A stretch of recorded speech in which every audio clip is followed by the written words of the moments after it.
Hello friends, எல்லாத்துக்கும் வணக்கம். இன்றைக்கி வந்து குரூப் ஒன்ல ப்ரீவியஸ் இயரில் எக்கனாமிக்ஸ் சம்மந்தமாக கேட்ட கேள்விகள் வந்து அனலைஸ் பண்ணலாங்க. சரிங்களா?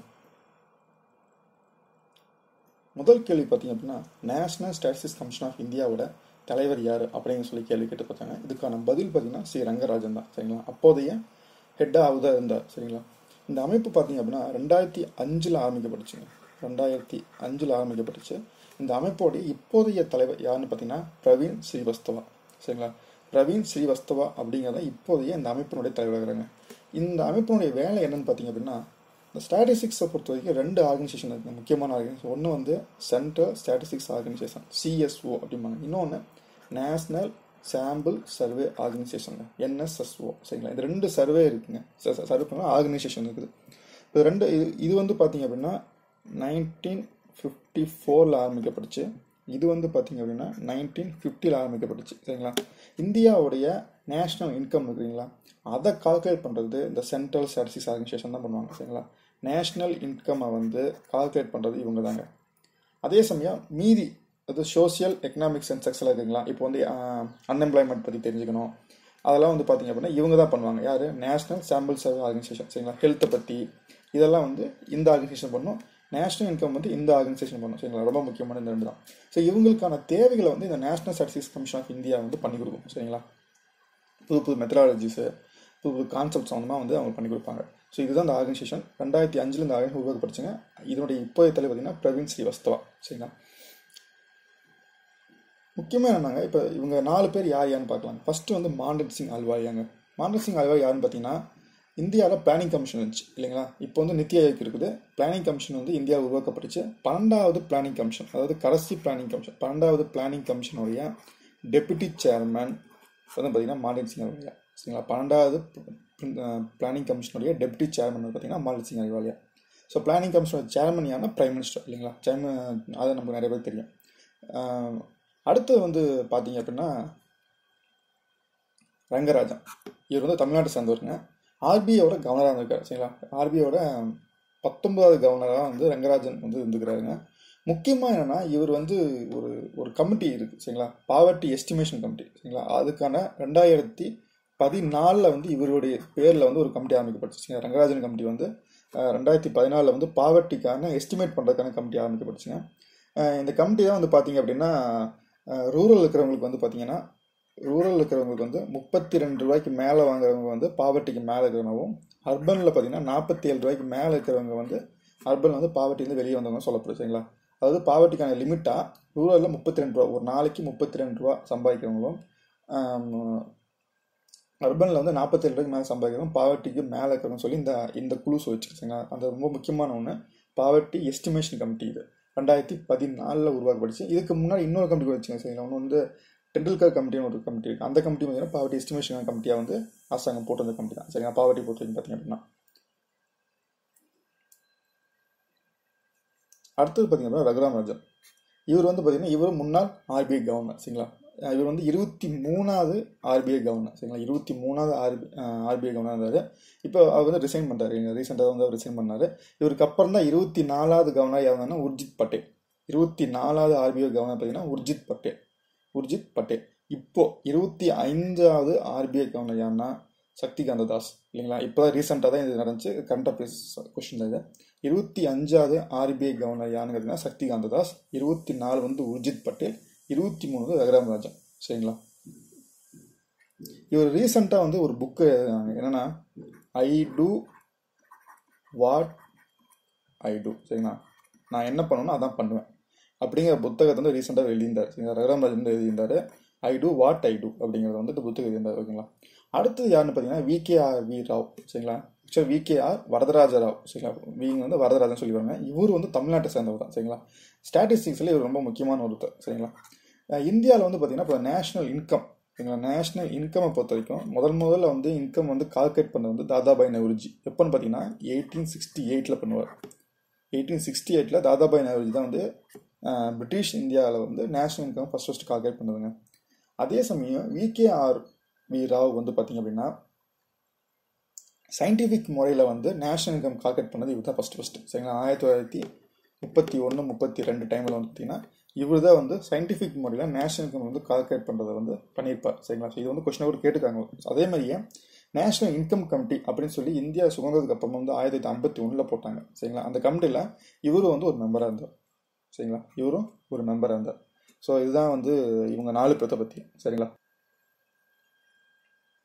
அடுத்தது வந்து பார்த்தீங்கன்னா இந்த statistics commission, ministry of statistics இருக்கு இல்லைங்களா சென்டரில், அதனுடைய இப்போதைய கேபினட் மினிஸ்டர் யாருன்னு பார்த்தீங்கன்னா சதானந்த கவுடா. சரிங்களா? சதானந்த கவுடா தான் இப்போதைய மினிஸ்ட்ரி ஆஃப் ஸ்டாட்டிஸ்டிக்ஸ்க்கான கேபினட் மினிஸ்டர். அடுத்த கொஸ்டின் பார்த்தீங்கன்னா விவசாயத்தில் வேலையின்மையை கீழ்கண்டவாறு வகைப்படுத்தலாம். சரிங்களா? இப்போ வந்து அக்ரிகல்ச்சரில் அன்எம்ப்ளாய்மெண்ட் இருக்குங்களா, அது வந்து எந்தெந்த கேட்டகரிக்குள்ளே வரும் அப்படிங்க. அதாவது மொத்தம் அன்எம்ப்ளாய் அப்படின்னா டிஃப்ரெண்ட் டைப் ஆஃப் அன்எம்ப்ளாய்மெண்ட் இருக்குங்க. சரிங்களா? பலவிதமான அன்எம்ப்ளாய்மெண்ட் இருக்குது. இதில் வந்து இங்கே 3 மட்டும் கொடுத்துருக்காங்க. சரிங்களா? நிறைய டைப்ஸ் இருக்குது. இங்கே 3 கொடுத்து இந்த 3ல் எந்த வேலையின்மை வந்து இதோட பொருந்துன்னு கேட்குறாங்க. அக்ரிகல்ச்சரில் வேலையின்மை வந்து இதில் எந்த 3ஓட பொருந்துன்னு கேட்குறாங்க. ஸோ ஃபஸ்ட்டு வந்து பார்த்தீங்கன்னா சீசனல் அன்எம்ப்ளாய்மெண்ட், பருவகால வேலையின்மை. இது வந்து விவசாயத்தில் இருக்குதானே? இருக்குது இல்லைங்களா?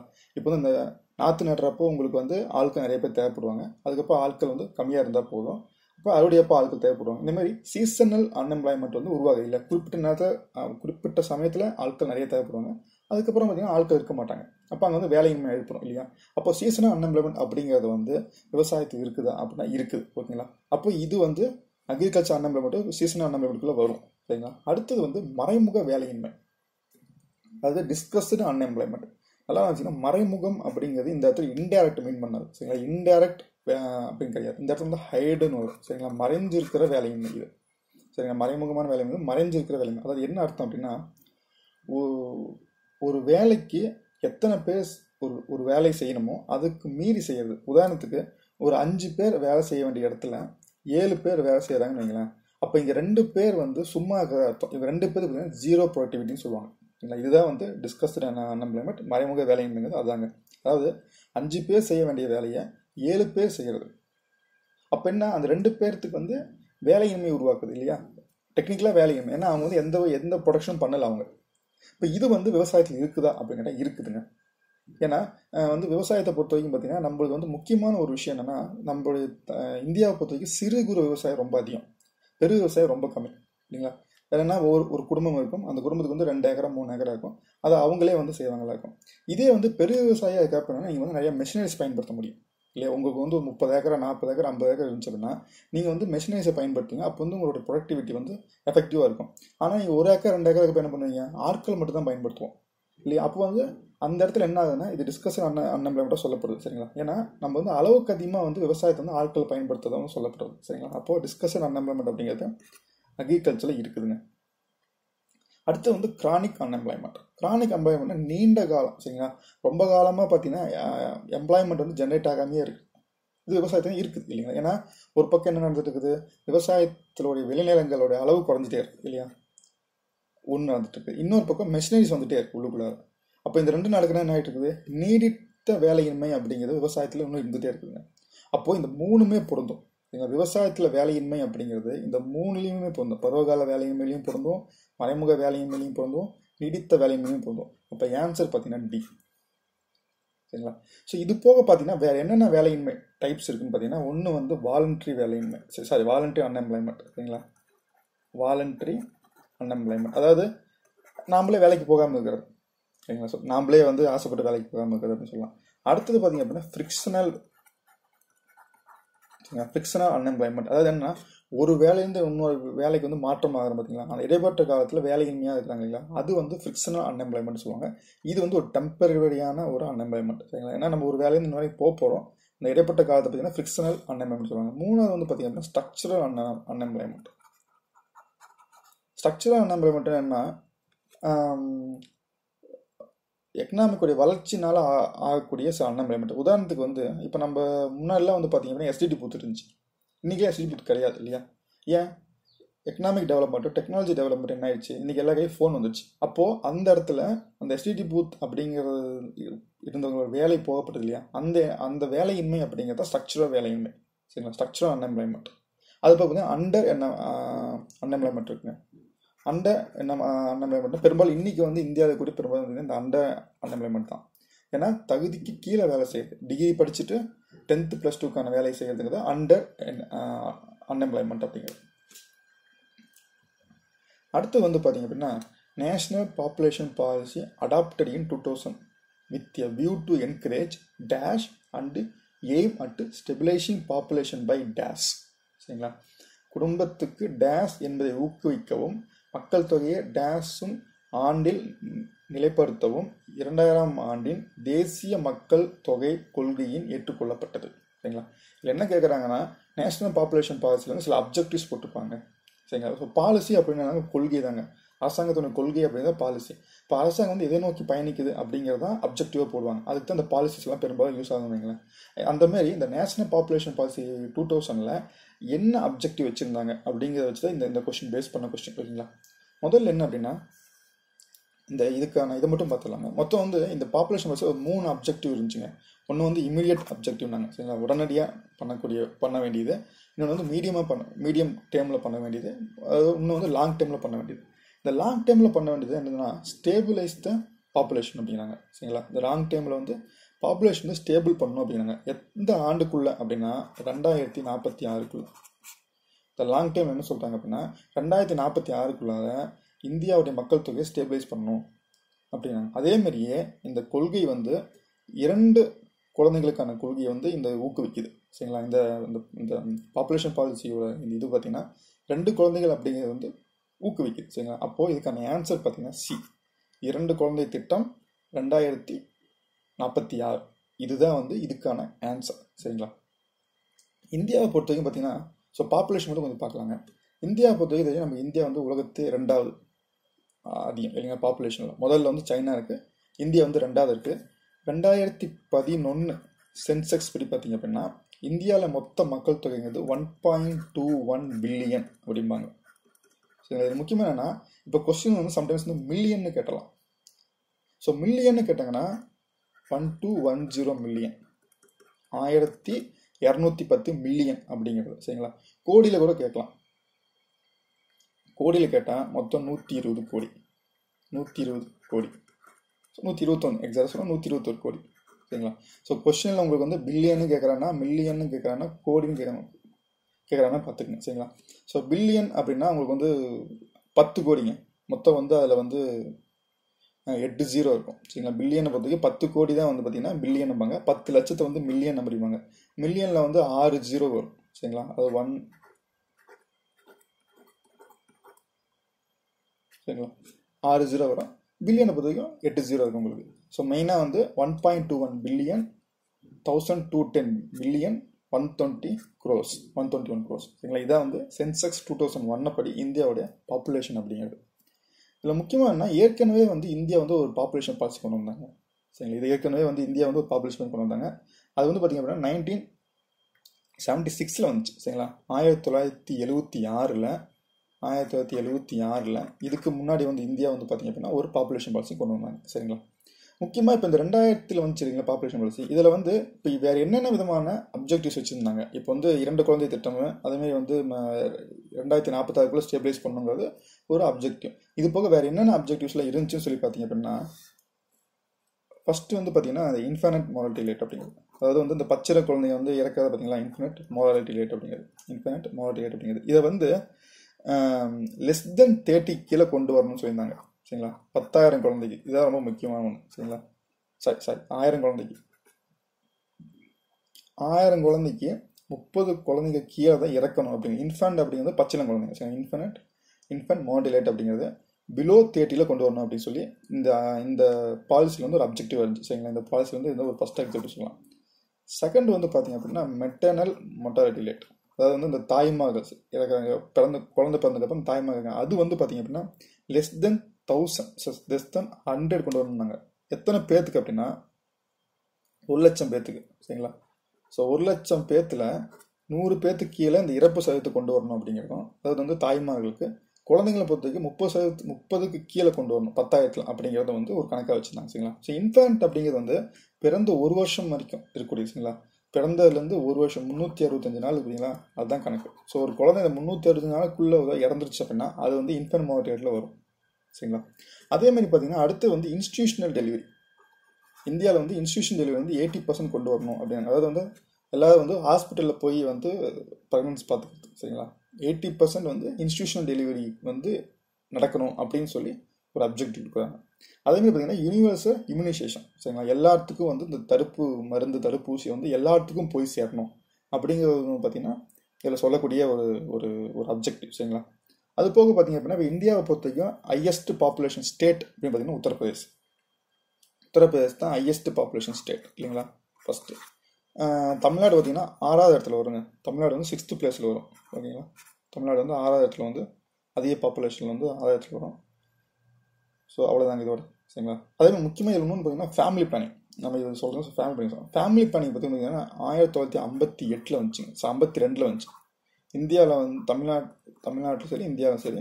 ஃபேமிலி பிளானிங் வந்து 1955 உலகத்திலேயே ஃபஸ்ட்டு ஃபேமிலி பிளானிங் வந்தது பார்த்தீங்கன்னா இந்தியாவில் தான். அதே மாதிரி பார்த்தீங்கன்னா 4th 5-year plan and 5th 5-year plan இது ரெண்டுமே பார்த்தீங்கன்னா ஃபேமிலி பிளானிங் வந்து ரொம்ப வந்து இன்சிஸ்ட் பண்ணியிருக்கோம் சரிங்களா. ரெண்டுமே வந்து ரொம்ப வலியுறுத்திருக்கும். அடுத்து வந்து பார்த்தீங்கன்னா இது வந்து கொஞ்சம் மேட்ச் த ஃபாலோயிங் கொஞ்சம் கஷ்டமாக இருக்க மாதிரி தெரியும் சரிங்களா. இந்த கொஸ்டின் ப்ரீவியஸில் வந்த கொஸ்டின் தான். என்னென்ன அப்படின்னா ஒவ்வொரு இது கொடுத்து அதனுடைய ரோல் கேட்டிருக்காங்க சரிங்களா. இப்போ வந்து டேக்ஸ் ரெவென்யூ நம்ம ஒவ்வொன்றா பார்க்கலாம். ஃபஸ்ட்டு வந்து டேக்ஸ் ரெவென்யூ அதாவது வரி வருவாய். அரசாங்கத்துக்கு வரி வருவாய் எதுலேருந்து வருங்க? இதில் பார்த்தா உங்களுக்கு தெரியும் tax on income and expenditure இல்லையா. இப்போ இன்கம் டேக்ஸு, எக்ஸ்பெண்டிச்சர் டேக்ஸு, அப்புறம் உங்களுக்கு வந்து சேல்ஸ் டேக்ஸ், எல்லா டேக்ஸுமே வந்து அரசாங்கத்துக்கு வரி வருவாய் தான் இல்லையா. வந்து டேக்ஸ் ரெவென்யூ தான் அது. அப்போது அது வந்து உங்களுக்கு ஏக்கு ஆப்ஷன் 2 போயிடும் இல்லையா. 2 தான் இதுக்கான ஆன்சர். அடுத்து வந்து கேபிட்டல் ரெசிப்ட். ஸோ இந்த கேபிட்டல் ரெசிப்ட்னா என்ன, நான் பிளான் எக்ஸ்பென்ஸ் நான் தனியாக சொல்கிறேன் சரிங்களா. வேல்யூ ஆடட் சர்வீஸுங்க. வேல்யூ ஆடட் சர்வீஸ் அப்படிங்கிறது வந்து சேல்ஸ் டேக்ஸோட போடக்கூடிய வேல்யூ ஆடட் சர்வீசஸ் சரிங்களா. இது வந்து 3rd ஆப்ஷன் போகும். தமிழ்நாட்டை பொறுத்தவரைக்கும் வந்து 2010 வந்துச்சு நினைக்கிறேங்க. 2010 வந்து வேட் வந்துச்சு. பட் இப்போ வந்து வேட் கிடையாது. ஏன்னா ஜிஎஸ்டி வந்ததுக்கப்புறமா இன்டைரக்ட் டேக்ஸை பொறுத்த வரைக்கும் வேட்லாம் கிடையாது. இப்போ வந்து கிடையாது சரிங்களா. வேட்டு மேட்டு சரிங்களா இதெல்லாமே வந்து இப்போ கிடையாது. ஸோ ஆப்ஷன் டிக்கு வந்து 3 தான் ஆன்சர். ஆப்ஷன் ஏக்கு வந்து பார்த்தீங்க அப்படின்னா 2 தான் ஆன்சர். இப்போது இந்த கேபிட்டல் ரெசிப்ட் ஆனால் என்ன, நான் பிளான் எக்ஸ்பெண்டிச்சர்னா என்ன, அதாவது மூலதன வருவாய்னா என்ன, திட்டமில்லா செலவுனா என்ன, இந்த ரெண்டும் தெரிஞ்சாதான் இந்த ரெண்டுக்கான ஆப்ஷன் நம்ம கொடுக்க முடியும். Provident fund, interest percent payment, இந்த ரெண்டில் எதுக்கு வரும் நம்ம தெரிஞ்சுக்க முடியும் சரிங்களா. இதுக்கு முன்னாடி என்னன்னாங்க, இப்போ பட்ஜெட்னு ஒன்று இருக்குது இல்லைங்களா. இப்போ அரசாங்கம் பற்றி பட்ஜெட் என்னங்க, வரவு செலவு கொடுக்கக்கூடிய, அதாவது கவர்மெண்ட்டுக்கு வந்து இன்கம். இன்னொரு பக்கம் என்ன, கவர்மெண்டோட செலவு. இதுதான் வந்து அரசனுடைய வரவு செலவு திட்டம் இல்லைங்களா. இதுதான் பட்ஜெட்டில் இருக்க போகுது. இப்போ இந்த இன்கம்மை பொறுத்த வரைக்கும் பார்த்தீங்கன்னா 2ஆக பிரிப்பாங்க. அரசாங்கத்துக்கு வருமானத்தை 2ஆக பிரிப்பாங்க. ஒன்று ரெவென்யூ ரெசிப்ட், இன்னொன்று கேபிட்டல் ரெசிப்ட்.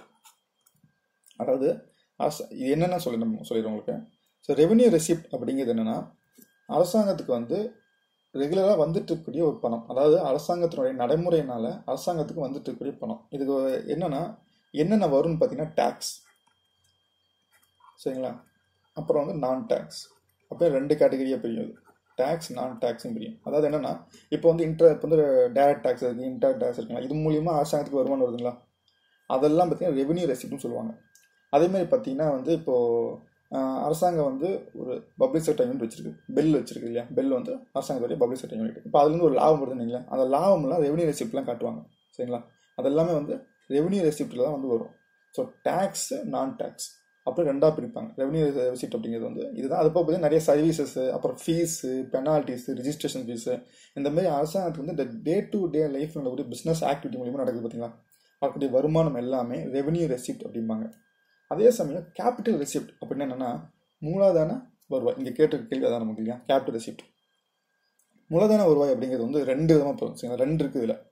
இது வந்து 2 இருக்குது. ஒன்று என்ன அப்படின்னா, அரசாங்கம் தன்னுடைய சொத்தின் மூலியமாக வரக்கூடிய வருமானம், அசட் இருக்குங்களா. அரசாங்கம் வந்து ஒரு உதாரணத்துக்கு வந்து இப்போ வந்து அரசாங்கம் வந்து தங்கிட்ட வந்து பப்ளிக் செக்டர் யூனிட் பெல் இருக்குது.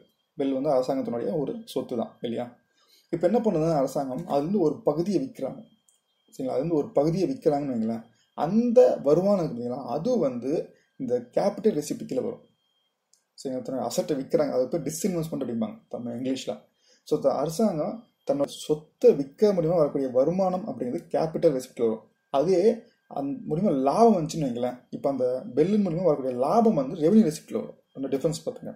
லாபம் அப்படின்னு வரும்போது ரெவன்யூ ரெசிப்ட் வரும். ஆனால் சொத்து விற்று வரக்கூடிய பணம் அப்படிங்கிறது பார்த்தீங்கன்னா கேபிட்டல் ரெசிப்டில் வரும். இது ஒன்றுங்க. ரெண்டாவது வந்து அரசாங்கம் வந்து சில சில ப்ராஜெக்ட்ஸ்க்காக பார்த்தீங்கன்னா மணியை வந்து பாரோ பண்ணுவாங்க இல்லையா, மணியை வந்து வெளியேருந்து கலெக்ட் பண்ணுவாங்க. இப்போ வந்து அரசாங்கம் வந்து டேக்ஸ்லேருந்து வருது, ஃபீஸ் மூலியமாக வருது, எல்லாம் வருது. பட் நம்மக்கிட்ட பற்றாக்குறை பட்ஜெட்டாக இருக்குங்களேன். இப்போ அதை காம்பன்சேட் பண்ண என்ன பண்ணுவோம், வெளியே நம்ம கடன்லாம் வாங்கி தான் ஆகணும். வெளியே கடன் வாங்குவோம். அது போக நிறையா இந்த பாண்டு இதெல்லாம் நிறைய பண்ணுவோம் இல்லைங்களா. இதெல்லாமே பார்த்தீங்க அப்படின்னா இந்த கேபிட்டல் ரெசிப்ட் தான் வரும். என்னென்ன அப்படின்னா வெளிநாட்டிலேருந்து பணம் வாங்குறது. இப்போ வெளிநாட்டிலேருந்து கவர்மெண்ட் வந்து லோன் வாங்குறாங்கன்னு வைங்களேன். இப்போ அந்த லோன் வந்து இந்த கேபிட்டல் ரெசிப்ட் தான் வரும். சரிங்களா, ஒன்று. ரெண்டாவது வந்து பார்த்தீங்க அப்படின்னா நம்ம இந்தியாவில் வந்து நிறைய ஸ்மால் சேவிங் ஸ்கீம்ஸ்லாம் இருக்குது சரிங்களா. இப்போ கிசான் விகாஸ் பத்திரம் இருக்குது, நேஷ்னல் சேவிங் சர்டிஃபிகேட் இருக்குது, அப்புறம் உங்களுக்கு வந்து ப்ராவிடென்ட் ஃபண்ட் இருக்குது சரிங்களா. இப்போ இதெல்லாம் பார்த்தீங்கன்னா சேவிங் ஸ்கீம். நம்ம என்ன பண்ணுவோம், உதாரணத்துக்கு பார்த்தீங்கன்னா இப்போ வந்து போஸ்ட் ஆஃபீஸில் நம்ம சேவிங் ஸ்கீம் போடுறோங்க, ஒரு ஃபிக்ஸ்டு டெபாசிட் போடுறோம் சரிங்களா. பப்ளிக் ப்ராவிடென்ட் ஃபண்ட் வச்சுக்கலாம், பிபிஎஃப் பப்ளிக் ப்ராவிடென்ட் ஃபண்ட் அப்படிங்கிறது. நம்ம என்ன பண்ணுவோம், பணம் போட்டே வந்துட்டுருப்போம் கரெக்டாக. நம்ம போஸ்ட் ஆஃபீஸில் பணத்தை போட்டே வந்துட்டுருப்போம். போஸ்ட் ஆஃபீஸ் நமக்கு வந்து 15 வருஷம் கழிச்சு அந்த பணத்தை வந்து இன்ட்ரெஸ்ட்டோடு கொடுப்பாங்க. அதாவது பப்ளிக் ப்ராவிடென்ட் பொறுத்தவரை 5 வருஷம் வந்து அது மெச்சூரிட்டி இல்லையா. நமக்கு வந்து என்ன 5 வருஷம் கழிச்சு நமக்கு அந்த பணத்தை கொடுப்பாங்க. இப்போ இந்த இடைப்பட்ட இந்த 5 வருஷத்துக்கு இந்த பணத்தை என்ன பண்ண போகிறாங்க இருக்குங்களா. இந்த பணத்தை என்ன பண்ணுவாங்கன்னா அரசாங்கம் இந்த பணத்தை எடுத்துக்கும். அரசாங்கம் இந்த பணத்தை வந்து இன்ஃப்ராஸ்ட்ரக்சர் டெவலப்மெண்ட் பண்ணுறதுக்கு, எக்கனாமிக் டெவலப்மெண்ட் பண்ணுறதுக்கான விஷயங்கள் வந்து செலவிட போகிறாங்க.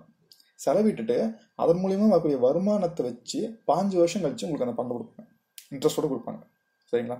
இதுதான் வந்து பார்த்தீங்க அப்படின்னா ஸ்மால் சேவிங்ஸ் மூலிமா அரசாங்கம் வந்து பண்ணக்கூடியது. இப்போ அரசாங்கத்துக்கு வந்து நிதி இல்லைன்னு வைங்களேன், இந்த மாதிரி நிறைய பண்ணுவாங்க. அதுமாதிரி பாண்டுன்னு கொடுப்பாங்க, பாண்டுன்னு ஒன்று இருக்குங்க. அதுவும் வந்து அமௌண்ட்டை கலெக்ட் பண்ணுறதுக்காக பண்ணக்கூடிய விஷயம் தான் சரிங்களா. இதில் வந்து கேபிட்டல் ரெசிப்டில் இந்த சேவிங் ஸ்கீம்ஸ் வந்து வரக்கூடிய வருவாய் அப்படிங்கிறதும் கேபிட்டல் ரெசிப்டில் வரும் சரிங்களா. அப்போ இங்கே நமக்கு வந்து பார்த்தீங்கன்னா கேபிட்டல் ரெசிப்ட் அப்படிங்கிறதுக்கு ப்ராவிடென்ட் ஃபண்ட் இருக்குது இல்லைங்களா, இது பொருந்தும் சரிங்களா. கேபிட்டல் ரெசிப்ட்டுக்கு ப்ராவிடென்ட் ஃபண்ட் பொருந்தும். எப்படி பொருந்தும், இப்போ ப்ராவிடென்ட் ஃபண்ட்னா என்னங்க, அதாவது நம்ம வந்து ஃபஸ்ட்டு பிபிஎஃப் அப்படிங்கிறது பப்ளிக் ப்ராவிடென்ட் ஃபண்ட் சரிங்களா. அது வந்து யார் வேணால் பண்ணலாம். ப்ராவிடென்ட் ஃபண்டை பொறுத்த வரைக்கும் என்னென்னா, இப்போ நீங்கள் வேலை செஞ்சுட்ருப்பீங்க, உங்களுக்குன்னு வந்து மாதம் உங்களுக்கு ஒரு இன்கம் வந்துட்டுருக்கோம். அதுலேருந்து ஒரு குறிப்பிட்ட தொகையை வந்து பார்த்தீங்க அப்படின்னா இந்த ஃபண்டை எடுத்துப்பாங்க. அரசாங்கம் வந்து எடுத்து அது வந்து என்ன பண்ணுவாங்க அப்படின்னா உங்களுக்கு வந்து நீங்கள் வந்து ரிட்டையர் ஆகிறப்போ உங்களுக்கு வந்து பென்ஷனாக கொடுப்பாங்க, எல்லாம் ஃபுல் அமௌண்ட் அப்படியே கொடுத்துருவாங்க, வித் இன்ட்ரெஸ்ட்டோடு உங்களுக்கு போட்டு கொடுப்பாங்க இல்லைங்களா. இதாங்க ப்ராவிடென்ட் ஃபண்ட் அப்படிங்கிறது. இப்போ என்னென்னா, இப்போ உங்கள் மாதம் நீங்கள் 10,000 வாங்கிட்டு இருக்கீங்க சரிங்களா. ஒரு 10,000 வாங்கிட்டு இருக்கிறீங்க. உங்களுடைய 10,000 ப்ராவிடென்ட் ஃபண்ட் வந்து 1,000 ரூபா கவர்மெண்ட் டெய்லி மாதம் பிடிச்சிக்கிறாங்க. நீங்கள் இதை பிடிச்ச பணத்தை என்னங்க பண்ணுவாங்க கவர்மெண்ட் அப்படின்னா, இந்த பணத்தெல்லாம் வந்து அரசாங்கம் வந்து தன்னுடைய வளர்ச்சிக்காக பயன்படுத்துவாங்க. அந்த 1,000 ரூபாய் எல்லாத்துட்டும் இருக்கிறாங்க பார்த்தீங்களா, அந்த பணத்தை பயன்படுத்துவாங்க. அப்போ வளர்ச்சிக்காக பயன்படுத்தப்ப என்ன உங்களுக்கு, நாடு வளர்ச்சி அடைகிறப்போ அது மூலிமா அரசாங்கத்துக்கு வருவாய் அதிகமாகும் இல்லைங்களா. இப்போ ஒரு பக்கம் ரோடு இல்லாமல் இருக்குது, இப்போ கவர்மெண்ட் வந்து ரோடு போட்டுடுறாங்கன்னு நினைக்கிறேன். அப்போ அந்த இடத்துல வந்து வளர்ச்சி அதிகமாகுமா, டிரான்ஸ்போர்ட்டேஷன் அதிகமாகுது, அப்போ அங்கே நிறைய கடைகள் வரும், அப்போ அங்கே வளர்ச்சி அதிகமாகுது. அப்போ அந்த வளர்ச்சி மூலிமா அந்த 1,000 ரூபா பணம் வந்து அதிகமாகும் 10 வருஷம் கழிச்சு 5 வருஷம் கழிச்சு. அப்போ அந்த பணத்தை உங்ககிட்ட கவர்மெண்ட் கொடுப்பாங்க இல்லைங்களா. அப்போ அந்த இடைப்பட்ட காலத்தில் இந்த பணத்தை வந்து அரசாங்கம் பயன்படுத்தியாங்க இல்லையா. ஸோ அது வந்து கேபிட்டல் ரெசிப்ட்லாம் வரும். அதான் ப்ராவிடென்ட் ஃபண்ட் அப்படிங்கிறது. ஓகே, அடுத்து பார்த்தீங்கன்னா நான் பிளான் எக்ஸ்பெண்டிச்சர். இப்போ நம்ம ஃபஸ்ட்டே பேசிட்டோம், வரக்கூடிய வருவாயை அரசாங்கம் 2ஆக பிரிச்சுப்பாங்க. ஒன்று ரெவன்யூ ரெசிப்ட்னு பிரிச்சுப்பாங்க, ஒன்று கேபிட்டல் ரெசிப்ட்னு பிரிச்சுப்பாங்க சொன்னோம் ரைட்டு. அதே சமயம் எக்ஸ்பெண்டிச்சர் செலவினத்தை 2ஆக பிரிப்பாங்க. எப்படின்னா பிளான் எக்ஸ்பெண்டிச்சர், நான் பிளான் எக்ஸ்பெண்டிச்சர். இப்போ பிளான் எக்ஸ்பெண்டிச்சர் அப்படின்னா அரசாங்கம் வந்து திட்டமிட்டு செய்யக்கூடிய எக்ஸ்பெண்டிச்சர் செலவினங்கள். இப்போ வந்து ரோடு போடுறது சரிங்களா, எலக்ட்ரிசிட்டி கொடுக்குறது, இரிகேஷன் பண்ணுறது, இந்த மாதிரியான பிளானடு ப்ராஜெக்ட் சரிங்களா. பிளானடு ப்ராஜெக்ட் மூலிமா பண்ணக்கூடிய அப்படின்னா பிளான் எக்ஸ்பெண்டிச்சர். நான் பிளான் எக்ஸ்பெண்டிச்சர் அப்படிங்கிறது என்ன அப்படின்னா அரசாங்கம் வந்து இந்த டே டு டே லைஃபுக்காக பண்ணக்கூடிய எக்ஸ்பெண்டிச்சர்ஸ் என்னென்னு பார்த்தீங்கன்னா, இப்போ வந்து சேலரி கொடுக்கும் இல்லைங்களா, கவர்மெண்ட் சர்வன்ஸ் வந்து சேலரி கொடுத்தாங்கணும், அப்புறம் மானியம் கொடுக்குறது இல்லையா, அரசாங்கம் வந்து மானியங்கள் கொடுக்குறாங்க, அது வந்து உங்களுக்கு இதில் தான் வரும். அப்புறம் வந்து உங்களுக்கு இந்த டிஃபென்ஸுக்கு பண்ணக்கூடிய செலவு இல்லையா. இந்த மாதிரியான நான் பிளான் எக்ஸ்பெண்டிச்சர் அப்படிங்கிறது இதர விஷயங்களுக்கு வந்து அரசாங்கம் செலவு பண்ணக்கூடியது. பிளான் எக்ஸ்பெண்டிச்சர் அப்படிங்கிறது வந்து பார்த்தீங்கன்னா க்ரோத்துக்காக செலவு பண்ணக்கூடியது. நான் பிளான் எக்ஸ்பெண்டிச்சர் அப்படிங்கிறது டே டு டே லைஃபுக்காக அரசாங்கம் செய்யக்கூடியது. இதில் முக்கியமாக வந்து ஒரு 2 டிஃபரன்ஸ் இருக்குங்க பிளானடு எக்ஸ்பெண்டிச்சருக்கு நான் பிளான் எக்ஸ்பெண்டிச்சர் பொறுத்த வரைக்கும். என்ன, பிளான் எக்ஸ்பெண்டிச்சர் பொறுத்த வரைக்கும் அரசாங்கம் வந்து எப்படி வேணால் செலவு பண்ணிக்கலாம் சரிங்களா. அதிகமாகவும் செலவு பண்ணிக்கலாம், கம்மியாகவும் செலவு பண்ணிக்கலாம். பட் நான் பிளான் எக்ஸ்பெண்டிச்சர் பொறுத்த வரைக்கும் அரசாங்கம் ஃபிக்ஸ்டு அமௌண்ட் செலவு பண்ணி தான் ஆகணும் சரிங்களா. அரசாங்கம் வந்து ஃபிக்ஸ்டு அமௌண்ட் செலவு பண்ணி, ஏன்னா இப்போ சேலரிக்கு அப்படின்னா ஒரு ஃபிக்ஸ்டு அமௌண்ட் உண்டு, அந்த ஃபிக்ஸ்டு அமௌண்ட் நீங்கள் குறைக்க முடியாது. பட் பிளான் எக்ஸ்பெண்டிச்சர் பொறுத்த வரைக்கும் நீ அந்த ப்ராஜெக்ட்டை விட்டு கூட போயிடலாம். ஸோ இங்கே வந்து அமௌண்ட் வந்து ஃப்ளெக்சிபிளாக பயன்படுத்த முடியும். இங்கே வந்து அரசாங்கம் நினச்சா அதிகமாக பயன்படுத்திக்கலாம், அரசாங்கம் கம்மியாக பயன்படுத்திக்கலாம். பட் நான் பிளான் எக்ஸ்பெண்டிச்சர் பொறுத்த வரைக்கும் அரசாங்கம் வந்து குறிப்பிட்ட தொகை ஃபிக்ஸ்டு அமௌண்ட் வந்து கண்டிப்பாக பயன்படுத்தியே தான் ஆகணும். No other choice. சரிங்களா? இப்போ நான் ஃபஸ்ட்டே சொன்னேன் நான் பிளான் எக்ஸ்பெண்டிச்சரில் எது வரும் அப்படின்னு சொன்னால் சேலரி வரும்னு சொன்னேன், பென்ஷன் வரும் உங்களுக்கு, அப்புறம் வந்து சப்சிடிஸ் வரும். இதில் முக்கியமான விஷயம்னா அரசாங்கம் லோன் வாங்குது இல்லைங்களா, அந்த லோனுக்கான இன்ட்ரெஸ்ட் பே பண்ணுறாங்க இல்லைங்களா, அதுவும் நான் பிளான் எக்ஸ்பெண்டிச்சர் தாங்க வரும். சரிங்களா? அப்போது சிக்கு ஆப்ஷன் 4 தாங்க வரும். சிக்கான ஆப்ஷன் 4 வரும் உங்களுக்கு. சரிங்களா? இப்போ இதுதான் இதனுடைய மேட்ச் த ஃபாலோயிங். அடுத்து வந்து பார்த்தீங்க அப்படின்னா structure of Indian finance system does not include. சரிங்களா? இந்திய நிதி முறையின் கட்டமைப்பில் இதனை உள்ளடக்கியது அல்ல. இது வந்து பார்த்தீங்கன்னா பற்றாக்குறை நிதி அப்படின்னு. பற்றாக்குறை நிதி அப்படிங்கிறது வந்து இந்தியன் ஃபைனான்ஸ் சிஸ்டம் வந்து கிடையாது. சரிங்களா? தொழில் நிதி இருக்குது, வளர்ச்சி நிதி இருக்குது, வேலை நிதி இருக்குது. பற்றாக்குறை பட்ஜெட் அப்படிங்கிறது என்ன பார்த்தீங்கன்னா வரக்கூடிய வருவாய்க்கு மேலே செலவு பண்ணக்கூடியது வந்து பற்றாக்குறை பட்ஜெட் அப்படிம்பாங்க. சரிங்களா? இதுக்கு ஆப்ஷன் டி. அடுத்து வந்து பார்த்தீங்கன்னா உச்சநீதிமன்றம் இதன் ஆராய்வதற்காக நீதியரசர் டிபி வர்தா குழு அமைக்கப்பட்டுச்சு. சரிங்களா? சுப்ரீம் கோர்ட் வந்து டிபி வர்தா அப்படிங்கிற ஒரு குழு வந்து அமைக்கிறாங்க. அந்த குழு எதுக்காக அமைக்கப்பட்டுச்சுன்னு கேட்குறாங்க. இதுக்கான ஆன்சர் பார்த்தீங்க அப்படின்னா பிடிஎஸ் தான். சரிங்களா? பொது விநியோக முறைக்கான ஒரு குழு தான். சரிங்களா? அது வந்து அதாவது தமிழ்நாட்டை விட்டுருங்க, மற்ற மாநிலம் வந்து பெரும்பாலான மாநிலம் சரியாக போய் சேர்றதில்ல அப்படிங்கிறனால வந்து அதுக்காக வந்து சுப்ரீம் கோர்ட் வந்து இந்த குழு வந்து போட்டாங்க. இந்த குழு பார்த்தீங்கன்னா 2006 போட்டாங்க. இந்த 2006 தான் பார்த்தீங்கன்னா இந்த கமிட்டி வந்து போட்டுப்பட்டிருப்பாங்க. அதேமாதிரி வந்து இன்னொரு முக்கியமான ஒரு கமிட்டி இருக்குங்க. 2008 வந்து சாத்துக்குமார் கமிட்டின்னு ஒரு கமிட்டி போட்டாங்க. அது வந்து என்ன எஃப்சிஐ பற்றி படிக்கிறது, அதாவது ஃபுட் கார்பரேஷன் ஆஃப் இந்தியா இருக்குங்களா, அதில் பண்ண வேண்டிய ரிஃபார்ம்ஸை பற்றி படிக்கிறதுக்காக ஒரு முக்கியமான ஒரு கமிட்டி தான் சாத்துக்குமார் கமிட்டி. சரிங்களா? அதுவும் வந்து பார்த்தீங்கன்னா பொது விநியோக திட்டத்தை சம்மந்தப்பட்ட விஷயம் தான். சரிங்களா? ஸோ மீதி வந்து பார்த்தீங்கன்னா இப்போ காப்பீடு திட்டங்கள் அப்படிங்க, இப்போ இன்சூரன்ஸ் பாலிசி. பொதுவாக இந்தியாவில் வந்து பார்த்தீங்கன்னா இன்சூரன்ஸை பொறுத்த வரைக்கும் ரொம்ப ஃபேமஸான ஒரு கமிட்டி சொன்னால் ஆர்என் மல்கோத்ரா கமிட்டி. சரிங்களா? ஆர்என் மல்கோத்ரா கமிட்டி இதுதான் வந்து பார்த்தீங்கன்னா இந்தியாவில் வந்து இன்சூரன்ஸ் பொறுத்த வரைக்கும் ரொம்ப ஃபேமஸான கமிட்டி. சரிங்களா? இந்த கமிட்டி வந்து நிறைய ரெக்கமெண்டேஷன் கொடுப்பாங்க. சரிங்களா? 91 93 வரும் இந்த கமிட்டி போட்டிருப்பாங்க. சரிங்களா? நாட்டின் கருப்பு பணத்தின் அளவு. சரிங்களா? இதை பொறுத்த வரைக்கும் வந்து பிளாக் மணிக்கும் தனியாக கமிட்டி எதுவுமே கிடையாதுங்க. நம்ம இதை பொறுத்து பிளாக் மணிக்கும் தனியாக இந்த கமிட்டி கிடையாது. சரிங்களா? அடுத்தது வந்து பார்த்தீங்கன்னா எம்என் ரேகா. சரிங்களா? அதாவது எம்என் ரேகா பிற ஏழ்மை நீக்கும் திட்டங்களிலிருந்து விதத்தில் வேறுபடுகிறது. சரி, எந்த விதத்தில் வேறுபடுகிறது அப்படின்னா அதாவது என்னன்னாங்க இது என்ன கேட்டுக்காங்க அப்படின்னா இப்போ எம்என் ரேகா வந்து என்னன்னாங்க ஒரு ஏழ்மை ஒழிப்புக்கான ஒரு திட்டம். இல்லைங்களா? பாவர்ட்டி எலிவேஷனுக்கான ஒரு திட்டம். அதே மாதிரி பல திட்டங்கள் இந்தியாவில் இருக்குது. சரிங்களா? வந்து பார்த்தீங்க அப்படின்னா யோஜனா இருக்குது, national rural landless employment generation இருக்குது. இந்த மாதிரி நிறைய ஸ்கீம்ஸஸ் வந்து பார்த்தீங்க அப்படின்னா இந்தியாவில் வந்து இருக்குது. ஆனால் அதுக்கும் எம்என் ரேகாவுக்கு என்ன வித்தியாசம், இதை தான் வந்து கேட்டிருக்காங்க. சரிங்களா? இந்த கேள்வி வந்து பார்த்தீங்கன்னா எம்என் ரேகாவுக்கும் மற்ற ஏழ்மை திட்டத்துக்கான வித்தியாசம் என்னன்னு கேட்டிருக்காங்க. இதை வந்து ஃபஸ்ட்டு என்ன சொல்கிறேன், முக்கியமான விஷயம்னா எம்என் ரேகா பற்றி சொல்லி பாருங்க. ஃபஸ்ட்டு எம்என் ரேகாவை பொறுத்த வரைக்கும் பார்த்தீங்க அப்படின்னா ரேகா. சரிங்களா? ஏ வந்து ஆக்டுங்க, Mahatma Gandhi national rural employment guarantee scheme. சரிங்களா? ஸ்கீம் இது வந்து ஆக்ட். சரிங்களா? இது ஸ்கீமு, இது ஆக்ட். இந்த ஆக்ட் வந்து 2005 வந்திருக்கும். 2005 இந்த ஆக்ட் வந்துச்சு. எப்போ இது ஸ்கீமாக மாறுது அப்படி இந்த ஆக்ட் மூலியமாக தான் ஸ்கீம் உருவாகுது. ஸ்கீம் வந்து பார்த்தீங்க அப்படின்னா 2006 February 2 வரும். சரிங்களா? February 2, 2006 தான் வந்து பார்த்தீங்கன்னா எம்என் ரேகா வந்து ஸ்கீம் வந்து இன்ட்ரடியூஸ் பண்ணுவாங்க. சரிங்களா? இது வந்து இந்தியா ஃபுல்லாக அப்போ வந்து ஒரு குறிப்பிட்ட அளவுக்கு தான் பண்ணுவாங்க. இந்தியா ஃபுல்லாக பார்த்தீங்கன்னா 2008 தான் வரும். ஃபஸ்ட்டு April 2008 பார்த்தீங்கன்னா 2008 பார்த்தீங்க அப்படின்னா ஃபுல்லாக வரும். இந்தியா ஃபுல்லாக வந்து இந்த திட்டம் வந்து இந்த திட்டத்தை பொறுத்த வரைக்கும் என்ன குறைஞ்சபட்சம் 100 நாள் வேலை கொடுக்கணும். அதே மாதிரி பார்த்தீங்கன்னா மினிமம் சம்பளம் 100 ரூபா கொடுக்கணும், மேக்ஸிமம் அதிகமாக கொடுக்குறாங்க. முக்கியமான விஷயம் அதெல்லாம். சரிங்களா? எம்என் ரேகா பொறுத்த வரைக்கும் குறைஞ்சபட்சம் 100 ரூபா. ஸ்டேட் கவர்மெண்ட் வச்சு அதிகமாக கொடுத்துக்கலாம். சரிங்களா? தமிழ்நாட்டில் வந்து அதிகமாக கொடுத்துருக்காங்க. சரிங்களா? குறைஞ்சபட்சம் 100 நாள் வேலை கொடுக்கணும். நீங்கள் 120 நாள் கொடுத்துக்கலாம். அது வந்து ஸ்டேட் கவர்மெண்ட்டோட பிரச்சனை அது. ஏன்னா மொத்த செலவினத்தில் 90% பார்த்தீங்கன்னா சென்ட்ரல் கவர்மெண்ட் கொடுத்துரும், 10% ஸ்டேட் கவர்மெண்ட் கொடுக்கும். சரிங்களா? மொத்தம் இந்த திட்டத்துக்கான செலவினத்தில் 90% பார்த்தீங்க அப்படின்னா சென்ட்ரல் கவர்மெண்ட்டோடது, 10% ஸ்டேட் கவர்மெண்ட்டோடையது. அதேமாதிரி இந்த திட்டத்துடைய நோக்கம் அப்படின்னு பார்த்தீங்கன்னா ஒன்று வந்து என்னென்னா ரூரலில் இருக்கக்கூடிய அன்ஸ்கில்டு லேபர். சரிங்களா? முக்கியமான விஷயமா இருந்தாங்க. இங்கே வந்து ஸ்கில்டு லேபர் வேலை கிடையாது, அதுக்கான வேலை. இங்கே வந்து அன்ஸ்கில்டாக இருக்கிறவங்களுக்கான வேலை. இது ஒன்று, அவங்களுக்கான வேலையை கொடுத்து அதன் மூலிமா அவங்களுடைய வறுமையை நீக்கி அவங்களுடைய பர்ச்சேசிங் பவர் அதிகப்படுத்து. இது ஒன்று. ரெண்டாவது வந்து அசட் கிரியேட் பண்ணுறது.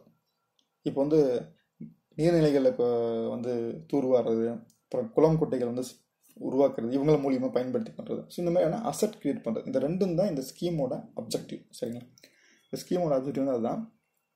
இந்த ஸ்கீமை பொறுத்த வரைக்கும் முக்கியமான ஒரு விஷயம்னா, இதில் வந்து நீங்கள் ஜாயின் பண்ணிட்டீங்க. இப்போ எம்என்ரேகா திட்டத்தில் வந்து நீங்கள் ஜாயின் பண்ணி 15 டேஸ்க்குள்ளார உங்களுக்கு வந்து அந்த ஸ்கீமில் உங்களுக்கு வந்து அலோகேட் பண்ணியாகணும். உங்களுக்கு வந்து வேலை கொடுத்தாங்க. அப்படி கொடுக்கலன்னா பெனால்ட்டி வந்து உண்டு. சரிங்களா? அதாவது என்ன, ஸ்டேட் கவர்மெண்ட் வந்து பெனால்ட்டி உண்டு. இப்போ நீங்கள் ஒரு திட்டத்தை சேர்ந்துறீங்க, அந்த எம்என்ரேகா திட்டத்தை சேர்ந்துட்டீங்க, சேர்ந்த 15 நாளில் உங்களுக்கு வந்து அந்த 100 நாள் வேலை வாய்ப்புக்கான விஷயத்தை வந்து உங்களுக்கு கொடுக்கணும். அதேமாதிரியே இன்னொரு முக்கியமான விஷயம்னா, உங்களுக்கான வேலை அப்படிங்கிறது 5 கிலோமீட்டருக்குள்ளே தான் இருக்க முடியும். நீங்கள் எம்என்ரேகா இருக்கிற பட்சத்தில் உங்கள் வீட்டிலேருந்து 5 கிலோமீட்டர் தூர அளவு தான் உங்களுக்கான வந்து வேலை கொடுக்கணும். சரிங்களா? இதுதான் வந்து எம்என்ரேகா திட்டத்தை பற்றின விஷயங்கள். இப்போ வந்து இதில் கொடுத்துக்க 4 ஆப்ஷன் பார்க்கலாங்க. முதல்ல என்ன சொல்கிறாங்கன்னா, எம்என்ரேகா குறிப்பிட்ட ஏழையின் வருவாயினை அதிகரிக்கும் நோக்கம் முடியுதுங்கிறாங்க. இது வந்து இந்த திட்டம் மட்டும் பொறுத்துங்களா? இந்த திட்டம் மட்டும்தான் வந்து இன்கம் ஜென்ரேட் பண்ணுறதுக்காக கொண்டு வரப்பட்ட திட்டம் இல்லை. நம்ம ஏற்கனவே பேசின எல்லா பாவர்ட்டி அலிவேஷன் திட்டங்களும் என்னென்னா, அவங்களுக்கான வேலை கொடுத்து அதன் மூலிமா ஒரு வருவாயை கொடுத்து அந்த வருவாய் மூலிமா அவங்களுக்கு வந்து மேம்படுத்துறது அப்படிங்கிற எல்லா திட்டமும் நோக்கமே. அப்போ வந்து மற்ற திட்டத்துக்கு வந்து எம்என்ரேகா திட்டம் இந்த கருத்து வந்து வேறுபடுறதில்லை இல்லைங்களா? இந்த திட்டமும் வந்து இன்கம் ஜென்ரேட் தான் பண்ணும்போது, மற்ற திட்டங்களும் இன்கம் ஜென்ரேட் பண்ண தான் போதும். அப்போது ரெண்டுக்கு வித்தியாசம் இல்லை. 2 ஸ்கீம்ஸும் 2 விதமான இதுவும் ஒரே தான். ரெண்டாவது, இது குடிமக்கள் மற்றும் அடிப்படை உரிமையை ஆதாரமாக கொண்டு உருவாக்கப்பட்டது. சரிங்களா? இது முக்கியமானது இதாங்க. இந்த ஸ்கீமை பொறுத்தது என்ன அப்படின்னா, மற்ற ஸ்கீம் எல்லாமே வெறும் ஒரு கேபினட் மூலிமா கொண்டு வரப்படுது. சரிங்களா? என்ன பண்ணுவாங்கன்னா, கேபினட் முடிவு பண்ணுவாங்க, சரி இப்போ ஒரு ஸ்கீம் போடலாம் அப்படின்னு முடிவு பண்ணுவாங்க. அவங்க வந்து மேக் பண்ணுவாங்க, தென் அந்த ஸ்கீம் வந்துடும். பட் இது வந்து ஒரு ஆக்டாகவே போட்டாங்க. சரிங்களா? ஒரு சட்டமாகவே வந்துச்சு. 2005 ஒரு சட்டமாக உருவாக்குனாங்க. சரிங்களா? ரைட் டு ஒர்க் அப்படின்னு பார்த்தீங்கன்னா, நம்ம டேரக்டிவ் பிரின்சிபல் ஆஃப் ஸ்டேட் பாலிசியில் 41வது ஆக்ட் வந்து கொடுக்குது. சரிங்களா? ஸ்டேட் வந்து ரைட் டு ஒர்க்கை வந்து செக்யூர் பண்ணணும் அப்படின்னு சொல்லுது. சரிங்களா? அதன் அடிப்படை தான் இந்த திட்டமே நமக்கு இருக்குது. ஸோ இது ஒரு ஆக்டாகவே இருக்குது. சரிங்களா? ஸோ மற்ற பாவர்ட்டி அலிவேஷன் ப்ரோக்ராம்லேருந்து இது முக்கியமாக வேறுபடுறதுக்கான காரணம், இது வந்து ஒரு அங்கீகரிக்கப்பட்ட, அதாவது லெஜிஸ்லேச்சர் வைஸ் அங்கீகரிக்கப்பட்ட ஒரு திட்டம் இது. சரிங்களா? அப்போது இந்த 2வது ஆப்ஷன் கரெக்டாக இருக்கும். சரிங்களா? 2வது ஆப்ஷன் இது கரெக்ட் இருக்குது. சரிங்களா? 3வது, தொடர்ந்த மற்றும் சமுதாய கண்காணிப்புக்கான வழிமுறைகளை உறுதி செய்கிறது. சரிங்களா? முக்கியமாக என்ன, சோசியல் ஆடிட்டுங்க. சரிங்களா? இந்த திட்டம் வந்து இந்தியாவில் வந்து முதல்ல வந்து இந்த திட்டத்துக்கு தான் பார்த்தீங்கன்னா சோசியல் ஆடிட் அப்படிங்கிற விஷயமே வந்துச்சு. சரிங்களா? அப்போ திட்டத்துக்கு எதுவுமே கிடையாது. சோசியல் ஆடிட் அப்படிங்கிறது இந்த திட்டத்தில் தான் இருக்குங்க.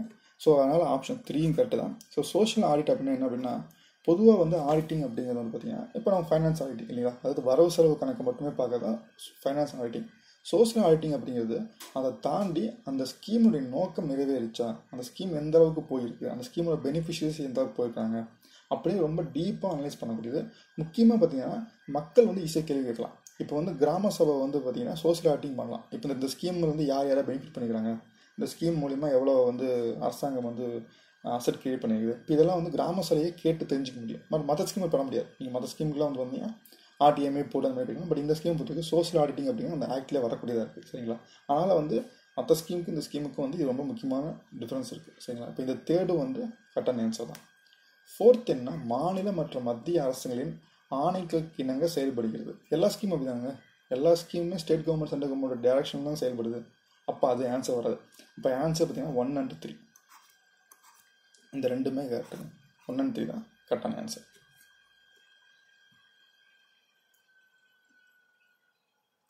அடுத்தது வந்து பார்த்தீங்க அப்படின்னா, நியூட்ரிஷன் பேஸ்டு சப்சிடி. இது வந்து எப்போ இந்தியாவில் வந்துச்சுன்னு சொல்லி கேட்குறாங்க. சரிங்களா? எந்த இயர் வந்து நியூட்ரிஷன் பேஸ்டு சப்சிடி அப்படிங்கிறது வந்துச்சு, அதாவது ஊட்டச்சத்தின் அடிப்படையிலான மானிய கொள்கை எப்போ வந்துச்சுன்னு சொல்லி கேட்குறாங்க. சரிங்களா? இதுக்கு முன்னாடி நம்ம வந்து முக்கியமாக பார்க்க வேண்டியது ஃபெர்டிலைசர்னா என்னங்க அப்படிங்கிறதா. சரிங்களா? ஃபஸ்ட்டு ஃபெர்டிலைசர்னா என்ன அப்படின்னு பார்த்தோம். இப்போ வந்து ஒரு சாயலை பொறுத்த வரைக்கும் பார்த்தீங்கன்னா, சாயல் வந்து சத்து வேணும் இல்லைங்களா? அப்போ தான் வந்து அப்போ தான் வந்து விவசாயம் பண்ண முடியும். அப்போ வந்து அந்த சத்தை கொண்டு வரதுக்காக பார்த்தீங்கன்னா, சத்து நம்ம இங்கே சொல்கிறது பார்த்தீங்கன்னா நியூட்ரிஷன், அதாவது மேக்ரோ நியூட்ரிஷன் இருக்குது, மைக்ரோ நியூட்ரிஷன் இருக்குது இல்லைங்களா? மேக்ரோ நியூட்ரிஷன் அப்படிங்கிறது வந்து nitrogen, phosphorus, potassium, sulphate, carbon, இதெல்லாம் பார்த்தீங்கன்னா மேக்ரோன்னு சொல்லுவாங்க. மைக்ரோவை பொறுத்த பார்த்தீங்கன்னா அயனு, போரானு, குளோரினு, இப்போ இதெல்லாம் வந்து பார்த்தீங்கன்னா மைக்ரோன்னு சொல்லலாம், மைக்ரோ நியூட்ரிஷன் சொல்லலாம். இப்போ இதெல்லாம் வந்து ஒரு ஒரு சாயல் இருந்தால் தான் அதில் வந்து செடி கொடிகள் நல்லா வரும் இல்லைங்க. இதுதான் பேசிக் இல்லைங்களா. இப்போ இதுக்கு என்னென்னா நம்ம வந்து ஏற்கனவே பார்த்தீங்கன்னா உரம் போட்டிருக்கோம் இல்லைங்களா. மேன்யூர் அப்படிம்போது இங்கிலீஷில் மேன்யூர் அப்படிம்போம். உரங்கள் போட்டிருந்தோம். என்னது, நம்ம எருக்கள் இல்லையா, நம்ம வந்து மாடுலேருந்து வரக்கூடிய சாணியை வந்து நம்ம வந்து மக்கி அதை வந்து எருவாக பயன்படுத்திட்டோம் நம்ம ஃபஸ்ட்டு. இது என்ன ஆச்சு அப்படின்னா, நம்ம க்ரீன் ரெவல்யூஷன் வந்துச்சு இல்லைங்களா, 1965 வந்து பசுமை புரட்சி வருது. அப்போ வந்து நம்ம உணவு உற்பத்தியை அதிகப்படுத்தணும்னு வருது. அப்போ தான் இந்த ஃபெர்டிலைசர் அப்படிங்கிறது வந்து இந்தியா வந்து ப்ராப்ளமாக ஆரம்பிக்குது. சரிங்களா. இது வந்து ஒரு கெமிக்கலி காம்பவுண்ட் தான். இது ஃபெர்டிலைசர் ஒரு கெமிக்கல் காம்பவுண்ட் தான். இது வந்து நேச்சுரலாக உருவாக்க முடியாது. இது வந்து ஃபேக்ட்ரிஸில் தான் வந்து ஃபெர்டிலைசர் உருவாக்கப்படும். ஃபெர்டிலைசர் வந்து நம்ம நினைக்கமே நம்ம ப்ரொபோஷனேட் கொடுத்துக்கலாம். சரிங்களா. இப்போ உங்களுக்கு வந்து எது வேணால் நீங்கள் சேர்த்துக்கலாம். உதாரணத்துக்கு வந்து இப்போது ஒரு ஒரு ஒரு டிஏபி எடுத்துக்கங்களேன், டைஅமோனியம் பாஸ்பேட். இதில் வந்து பார்த்தீங்கன்னா அமோனியம் இருக்குது, பாஸ்பேட் இருக்கும், அதாவது நைட்ரஜன் இருக்கும், பாஸ்பேட்டும் இருக்கும். அப்படிங்கிற மாதிரியான நிறைய காம்பினேஷன்ஸில் வந்து நீங்கள் வந்து நிறையா ஃபெர்டிலைசர் உருவாக்கலாம். அதன்படி நீங்கள் வந்து ஒவ்வொரு பிளான்ட்டுக்கு தேவையானபடி பயன்படுத்திக்கலாம். சரிங்களா. இதுதான் வந்து இந்த ஃபெர்டிலைசர் வந்ததுக்கான காரணம். இது என்ன அப்படின்னா, ஃபெர்டிலைசரில் பொறுத்த வரைக்கும் பார்த்தீங்கன்னா யூரியாவுக்கு வந்து பார்த்தீங்கன்னா ஏற்கனவே மானியம் இருக்குது. யூரியாவுக்கு வந்து ஏற்கனவே இந்தியாவில் வந்து யூரியாவுக்கு தான் வந்து மானியம் இருக்குது. மற்ற எந்த ஃபெர்டிலைசருக்கும் மானியம் கிடையாது இந்தியாவில். என்ன ஆக ஆரம்பிச்சது அப்படின்னா, யூரியாவோட விலை கம்மியாக இருக்கிறனால மக்கள் வந்து பெரும்பாலும் யூரியா மட்டும் பயன்படுத்துறத தவிர மற்ற நியூட்ரிஷன் சம்மந்தமான ஃபெர்டிலைசரில் பயன்படுத்தலை. அப்போ என்ன ஆக ஆரம்பிக்குதுன்னா, ஒரு பக்கம் வந்து நைட்ரஜனோட அளவு வந்து மண்ணில் அதிகமாகுது. சரிங்களா. மண்ணில் வந்து பார்த்திங்க அப்படின்னா 4:2:1 ரேஷியோவில் இருக்கணும். சரிங்களா. நைட்ரஜன், பாஸ்பரஸ், பொட்டாஸ் இந்த ரேஷியோவில் இருக்கணும். பட் ஒரு ஸ்டேஜுக்கு மேலே என்னாச்சுன்னா, இந்தியன் சாயிலில் நைட்ரஜனோட அளவு வந்து 8% போயிடுச்சு ரேஷியோலாம். சரி, முக்கியமான காரணம் யூரியாவை நம்ம அதிகமாக பயன்படுத்துறது, மற்ற நியூட்ரிஷன் அதிகம் பயன்படுத்தாமல் போனது தான். அப்போ தான் அரசாங்கம் என்ன பண்ணுறாங்க அப்படின்னா, இந்த நியூட்ரிஷன் பேஸு சப்சிடி கொண்டு வராங்க. என்ன அப்படின்னா, நீ அந்த ஒரு உரத்தை இருக்கக்கூடிய நியூட்ரிஷனை பொறுத்து தான் உனக்கு வந்து மானியம் அப்படிங்கிற மாதிரி கொண்டு வருவாங்க. சரிங்களா. அந்த ஸ்கீம் கொண்டு வந்து பார்த்தீங்கன்னா 2010 கொண்டு வராங்க. ஸ்கீம் கொண்டு வந்தது 2010. சரிங்களா. காங்கிரஸோட பீரியட் தான் பார்த்தீங்கன்னா 2010 தான் இந்த ஸ்கீம் வந்து கொண்டு வருவாங்க. இந்த ஸ்கீம் வந்து யார் வந்து சொல்லுவாங்க அப்படின்னா, சுமித்ரி சௌத்ரி. சரிங்களா. சுமித்ரா சௌத்ரி இவங்க தான் வந்து இதை ப்ரொப்போஸ் பண்ணுவாங்க. பிளானிங் கமிஷன் மெம்பர் இவங்க பேனல் இருப்பாங்க. இவங்க தான் வந்து இந்த ஸ்கீம் வந்து ப்ரொப்போஸ் பண்ணுவாங்க. சரிங்களா. நியூட்ரிஷன் பேஸ்டு சப்சிடி அப்படிங்கிறது. அதனால் வந்து இப்போ ஒரு ஃபெர்டிலைசர் இருக்குன்னா, அந்த ஃபெர்டிலைசருடைய நியூட்ரிஷனை பொறுத்து, அதாவது அதில் வந்து எவ்வளோ பொட்டாஷ் இருக்குது, எவ்வளோ பாஸ்பரஸ் இருக்குது, எவ்வளோ கார்பன் அப்படிங்கிறத பொறுத்து அதுக்கான மானியம் கொடுக்கப்பட்டுச்சு. சரிங்களா. அதனால் என்ன ஆகும் அப்படின்னா, அதுக்கு விலை குறையும், மக்கள் அதை அதிகமாக பயன்படுத்துவாங்க அப்படிங்கிறாங்க. அடுத்து வந்து பார்த்தீங்க அப்படின்னா, இது வந்து பேங்க் சம்மந்தமான ஒரு விஷயம். சரிங்களா. பேங்க் சம்மந்தமான கொஷின் இந்த எக்கனாமிக்ஸில். இதில் வந்து எதெல்லாம் சரியாக மேட்ச் பண்ணிக்கிறாங்க, எதெல்லாம் சரியாக பொருத்தம் இல்லை அப்படின்னு கேட்குறாங்க. சரிங்களா. இதெல்லாம் வந்து மிஸ்மேட்ச் ஆகிருக்குது, இன்கரெக்ட்லி மேட்ச்னு கேட்டுருக்காங்க. இதில் முக்கியமாக பார்த்தீங்க அப்படின்னா, நீங்கள் சாய்ஸில் பாருங்களேன், சாய்ஸில் வந்து 3 கிடையாது ஆப்ஷன். ஏல வந்து 1 மட்டும் இருக்குது, பியில் 1 and 2 இருக்குது, சியில் 2 and 4 இருக்குது, டியில் 1 and 4 இருக்குது. அப்போது இங்கே ஆப்ஷன் 3 வந்து டிஃபால்ட்டாகவே கரெக்டாக ஆகிடுச்சு இல்லையா. ரிசர்வ் பேங்க் ஆஃப் இந்தியா தான் கண்ட்ரோல் ஆஃப் கிரெடிட், இந்தியாவின் ரிசர்வ் வங்கி கடன் கட்டுப்படுத்துதல் பண்ணுது. இது வந்து டிஃபால்ட்டாகவே உங்களுக்கு சரியாயிடுச்சுங்க. இப்போது இந்த 3ல் எது சரியாக மேட்ச் பண்ணிக்குது, எது தப்பாக மேட்ச் பண்ணிக்குன்னு பார்க்கணும். சரிங்களா. இதில் ஃபஸ்ட்டு பார்த்தீங்கன்னா கிரெடிட் கிரியேஷன், இது நமக்கு ஒன்றும் புரியல. சரி, விட்டு பார்ப்போம். அடுத்து பாருங்களேன், கமர்ஷியல் பேங்க். கமர்ஷியல் பேங்க் என்ன, அக்செப்டிங் டெபாசிட். ஆமாம் இல்லையா. இப்போ கமர்ஷியல் பேங்க்குங்க என்னங்க, ஆர்பிஐ இருக்குது, எஸ்பிஐ இருக்குது, ஆக்சிஸ் இருக்குது, ஹெச்டிஎஃப்சி இருக்குது, கமர்ஷியல் பேங்க்ஸ் இல்லையா. ஸோ இவங்க வந்து என்ன பண்ணுறாங்க, டெபாசிட் வாங்கிப்பாங்க இல்லையா. நம்ம சேவிங்ஸ் நம்ம டெபாசிட் பண்ணலாம், சேவிங்ஸ் டெபாசிட் பண்ணலாம், ஃபிக்ஸ்டு டெபாசிட் பண்ணலாம். இப்போ அக்செப்டிங் இந்த டெபாசிட் வந்து கமர்ஷியல் பேங்க் பண்ணுதுங்க இல்லையா. அப்போ இது கரெக்டான ஆப்ஷன் தானே, கரெக்டாக தான் மேட்ச் பண்ணப்பட்டிருக்கு. அப்போ இங்கே நீங்கள் சாய்ஸில் பாருங்களேன், அப்போ வந்து 2 வந்து கரெக்டாக மேட்ச் பண்ண, அப்படின்னா இதுவும் ஆன்சர் ஆகாது, இதுவும் ஆன்சர் ஆகாது. ஒன்று ஏ ஆன்சர் ஆகுது, இல்லைன்னா டி ஆன்சர் ஆகும். கரெக்டாக. ஓகே, இப்போ ஃபஸ்ட்டு வந்து இப்போ வந்து ஒவ்வொன்றா பார்க்கலாங்க. Credit creation. இப்போ கிரெடிட் கிரியேஷன் கடன் உருவாக்குறது யாருங்க பண்ணுவாங்க, பேங்க்கு தான் பண்ணும், ஆர்பிஐ பண்ணாது இல்லையா. பேங்க்கு தான் கடனை உருவாக்குறதுக்கான விஷயங்கள் பண்ணுவாங்க. இல்லை பேங்க் என்ன பண்ணுவாங்க, நிறையா கேபிட்டல் உள்ள கொண்டு வருவாங்க, அதாவது முதலீடு உள்ள கொண்டு வருவாங்க. முதலீடு அப்படிங்கிறது வந்து டெபாசிட் மூலியமாக வரக்கூடியதான். ஏன்னா டெபாசிட் மூலியமாக அதிக முதலீடு கொண்டு வருவாங்க. அந்த முதலீடு எல்லாமே லோனாக கொடுப்பாங்க. ஏன்னா லோன் கொடுத்தா தான் வந்து பேங்க் ரன் ஆக முடியும் இல்லையா. ஏன்னா வந்து நாம் டெபாசிட் பண்ணுவோம், அந்த பணத்தை வந்து லோனாக கொடுப்பாங்க. அந்த லோன் திரும்ப வரும்போது அது நம்முடைய அந்த பேங்க்கோட உற்பத்தி அதிகமாகும். ஸோ இந்த இடத்துல வந்து கடனை உருவாக்குறது அப்படிங்கிறது யார் பண்ணுற வேலை அப்படின்னா, பேங்க் பண்ணுற வேலை. ரிசர்வ் பேங்க் ஆஃப் இந்தியா அந்த வேலையை பண்ணாது. ரிசர்வ் பேங்க் ஆஃப் இந்தியா அது ரோலே கிடையாது. சரிங்களா. அப்போ இது வந்து தப்பாக தான் மேட்ச் பண்ணப்பட்டிருக்கு. சரிங்களா. இது தப்பாக தான் மேட்ச் பண்ணப்பட்டிருக்கு. ஓகே, நம்ம ஏற்கனவே பட்டாச்சு வணிக வங்கிகள் வந்து வைப்பு தொகை ஏற்றுக்கொள்ள பண்ணும்.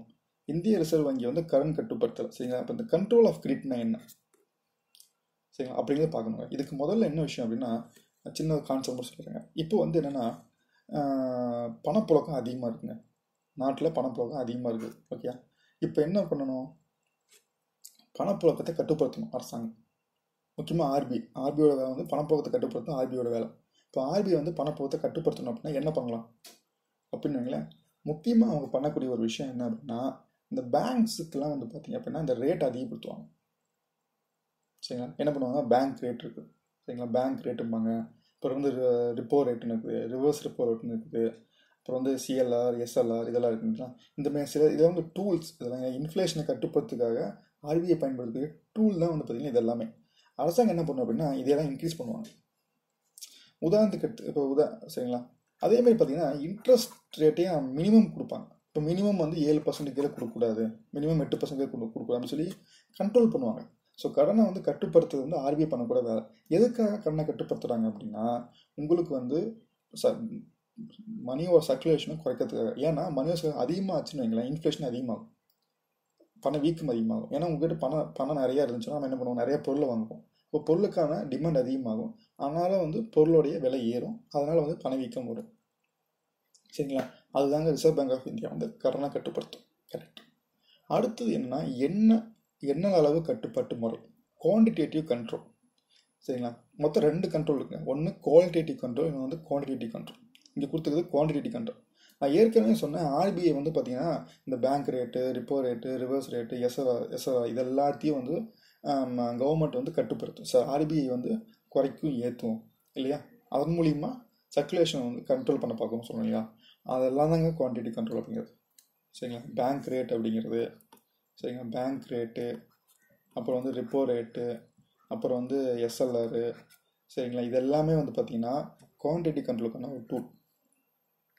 இதுதான் குவான்டிட்டி கண்ட்ரோல். ஸோ இது வந்து ஷெட்யூல்டு பேங்க் தான் பண்ண முடியும் இல்லையா, ஷெட்யூல்டு பேங்க் தான் இதை வச்சு கண்ட்ரோல் பண்ண முடியும். குவான்டிட்டி கண்ட்ரோல் வந்து ஷெட்யூல்டு பேங்க் தான் சரியாகும். அப்போ இது ஆன்சர் கரெக்டுங்க.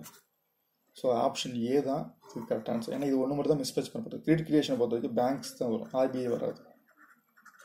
சரிங்களா? பேங்க் தான் வந்து கிரெடிட் கிரியேட் பண்ணும், அதாவது கமர்ஷியல் பேங்க்ஸ், ஷெட்யூல்டு பேங்க் தான் வந்து கிரெடிட்டை கிரியேட் பண்ணும்போது தவிர ஆர்பிஐ பண்ணாது. மீதி 3மே ஆன்சர் கரெக்டுங்க.